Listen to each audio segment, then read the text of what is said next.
आपको अपडेट करेंगे। मुशीर निजकारी की ज़ेर सदारत निजकारी कमीशन बोर्ड के इजलास में PIA के लिए आरिफ हबीब कंसोर्शियम की बोली की मंजूरी दे दी गई है। आपको अपडेट कर रहे हैं इस हवाले से कि निजकारी कमीशन के इजलास में आरिफ हबीब कंसोर्शियम की बोली की मंजूरी दे दी गई है। PIA के लिए आरिफ हबीब कंसोर्शियम ने 135 अरब की बोली लगाकर बोली जीती थी। मजीद जानते हैं डॉट न्यूज़ के नुमाइंदे ताहिर शिरानी से। ताहिर, क्या तफसीलात हैं आपके पास?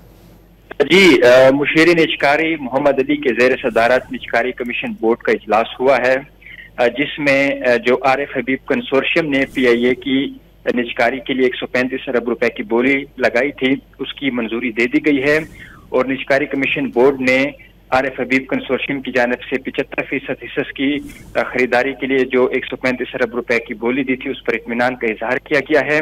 और जो निजकारी कमीशन बोर्ड ने अपनी सिफारिशात हैं वो काबीना कमेटी बराए निजकारी को भिजवा दी हैं। नायब वज़ीर आज़म इसहाक डार काबीना कमेटी बराए निजकारी के चेयरमैन है। काबीना कमेटी निजकारी की मंजूरी के बाद जो हतमी मंजूरी है वो वफाकी काबीना से ली जाएगी और वफाकी काबीना की मंजूरी के बाद इसका जो अमल है उसको आगे बढ़ाया जाएगा। जी, बहुत शुक्रिया ताहिर।